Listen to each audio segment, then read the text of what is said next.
हे श्री कृष्ण गोविंद हरे मुरारे, हे नाथ नारायण वासुदेवा। श्री कृष्ण गोविंद हरे मुरारे, हे नाथ नारायण वासुदेवा। मंदिर में कोई वस्तु देता है तो उस पर भी पहले अपना नाम लिख देता है। याद रखो, अतिशय प्रसिद्धि पुण्य का क्षय ही करती है। कृष्ण पांडवों के बीच में ही रहते थे, फिर भी उन्हें कोई पहचानता नहीं था, और वे पहचाने भी कैसे जा सकते थे। युधिष्ठिर के राजसूय के भोजन समारंभ में जूठी पत्रावलियाँ पत्तले उठाने जैसा काम वे करते थे। गीता गायक श्री कृष्ण का यही तो है दिव्य कर्म योग। उन्होंने अपनी वाणी अपने जीवन में कार्यान्वित भी की। प्रभु ने धर्मराज से कहा था, महाराज अपने यज्ञ में थोड़ी सी सेवा करने का मुझे भी अवसर दीजिए, मैं जूठन साफ करता रहूँगा। कृष्ण ऐसा काम करते थे, अतः धर्मराज ने मान लिया कि मामा के पुत्र हैं, अतः वो काम करते हैं। ईश्वर स्वयं ऐसा अनुभव ही नहीं करते हैं कि वे ईश्वर हैं। यदि ईश्वर ऐसा करे तो उसका ईश्वरत्व ही नष्ट हो जाए। धर्मराज इस बात को भूल गए कि स्वयं श्री कृष्ण ही उनके साथ बात कर रहे हैं, अतः वे कहते हैं कि भगवान के दर्शन अभी तक नहीं हो पाए हैं। धर्मराज ने पूछा था ना नारद जी से। नारद जी धर्मराज से कहते हैं, बड़े बड़े मुनि आपके घर आए हुए हैं, उन्हें दक्षिणा का लोभ नहीं है। ये दुर्वासा और जमदाग्न निष्प्रह हैं। धर्मराज के यहाँ विशाल जमदाय जन समुदाय एकत्र हुआ था, अतः दुर्वासा को आशंका थी कि कहीं कुछ अधर्माचरण न हो जाए, और ऐसी आशंका के कारण वे भोजन तक नहीं करते थे। द्वारकाधीश दुर्वासा को ब्रह्म विद्या का गुरु मानते हैं। एक दिवस रुक्मिणी ने कहा, नाथ दुर्वासा आपके गुरु हैं और बड़े तपस्वी भी, क्यों न हम ऐसे पवित्र ब्राह्मण को भोजन कराएं। कृष्ण ने कहा, ये दूर रहें वही ठीक है, घर पर आएंगे तो सब गड़बड़ करेंगे।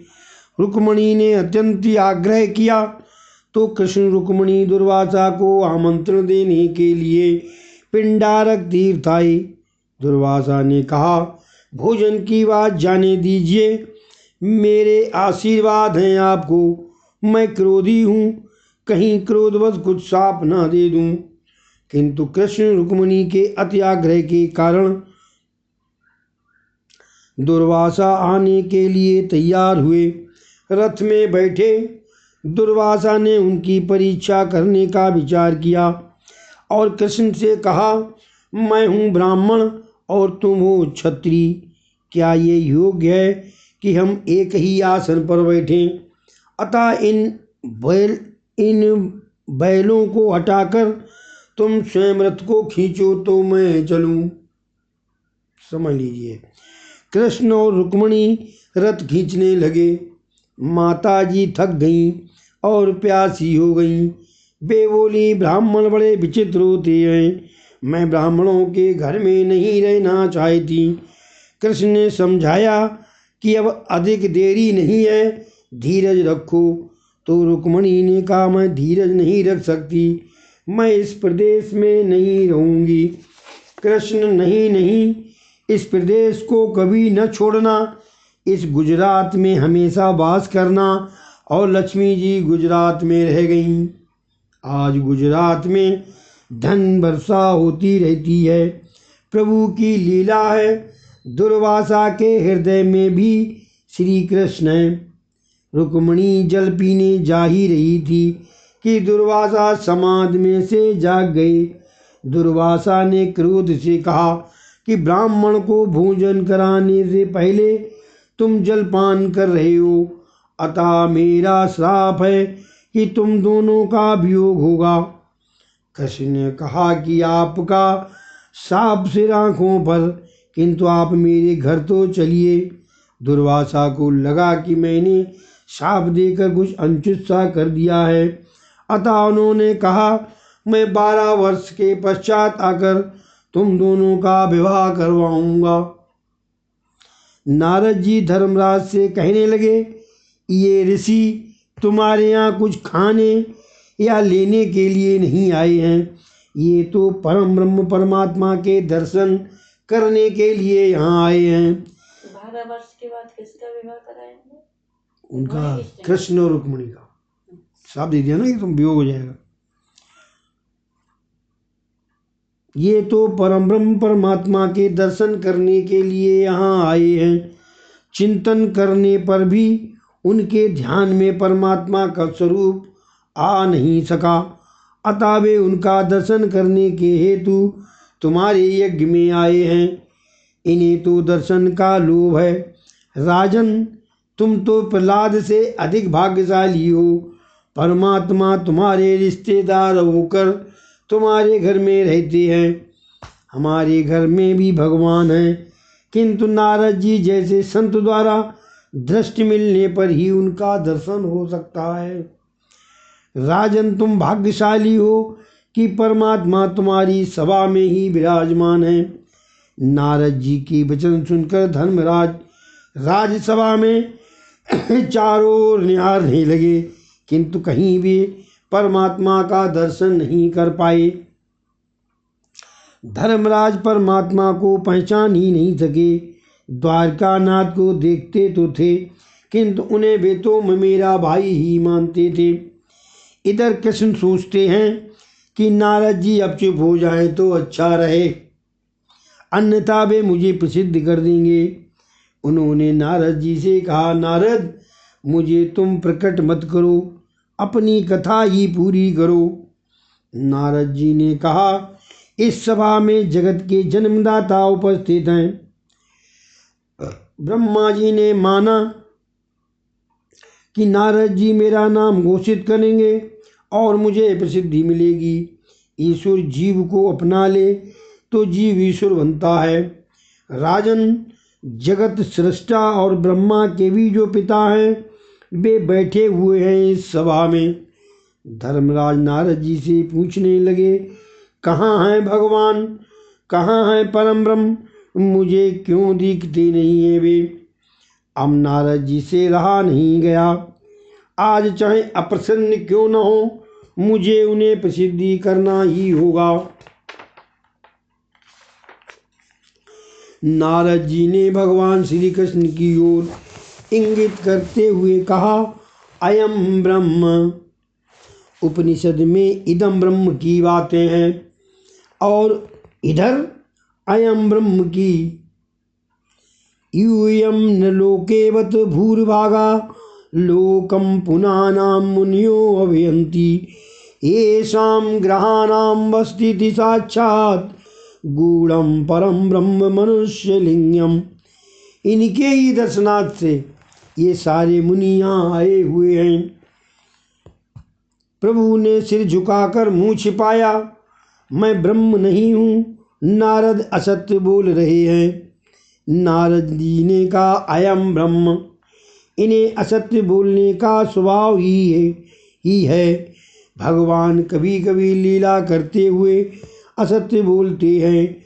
उन्होंने बाल्यावस्था में भी अपनी माता यशोदा से एक बार कहा था कि नहम भक्षति वनम, मैंने मिट्टी खाई ही नहीं है। ये सब बालक झूठ बोल रहे हैं। आत्मानुभूत कई बार होने पर भी दृढ़ता नहीं आती। दृढ़ता सद्गुरु कृपा से आती है। नारद जी ने धर्मराज को भगवान नारायण के दर्शन कराए और साथ ही सारी बातें खोल कर बताईं। अब मिश्र वासना का प्रकरण आरंभ हो रहा है। 7वें स्कंद के 11 से 15 अध्याय में मिश्र वासना की बातें हैं। मनुष्य की वासना मिश्र वासना है। प्रथम मैं स्वयं उपभोग करूँगा और फिर भी यदि कुछ बाकी बचा तो ही दूसरों को दूंगा। यही है मिश्र वासना।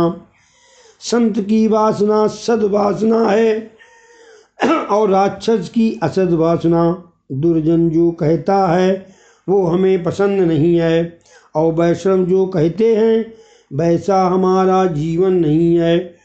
प्रहलाद का चरित्र सुनने के बाद धर्मराज ने नारद जी से मनुष्य धर्म समझाने को कहा। 11 से 15 अध्याय तक धर्म की कथा है। प्रथम 4 अध्याय में साधारण धर्म और 5 से 15वें अध्याय में विशिष्ट धर्म बताया गया है। मनुष्य का सच्चा मित्र धर्म ही है। जब कोई साथ नहीं दे पाता तब धर्म साथ देता है। चाहे धन संपत्ति नष्ट हो जाए पर धर्म का नाश नहीं होने देना चाहिए।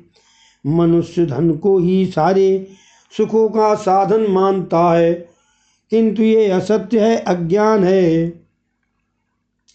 सभी सुखों का साधन धन नहीं है, धर्म है। मानव सृष्टि के संचालन के लिए भगवान ने जो विधि विधान बनाए हैं वही धर्म है। मानव सृष्टि के संचालन के लिए भगवान ने जो विधि विधान बनाए हैं वही धर्म है। आज के कायदे कानूनों में कई बार परिवर्तन करने पड़ते हैं क्योंकि इनके बनाने वाले विलासी जो हैं। राम राज्य में तो वशिष्ठ का वचन ही धारा बन जाती थी। इति श्री अद्य कथायाम समाप्तं। गुरु श्री कृष्ण जी भगवान की जय। मनुष्य के शरीर को चलाने के, मानव सृष्टि के संचालन के लिए। हरे कृष्ण कृष्ण कृष्ण कृष्ण हरे हरे, हरे राम राम राम हरे हरे, कृष्ण कृष्ण कृष्ण हरे हरे, राम राम राम हरे हरे।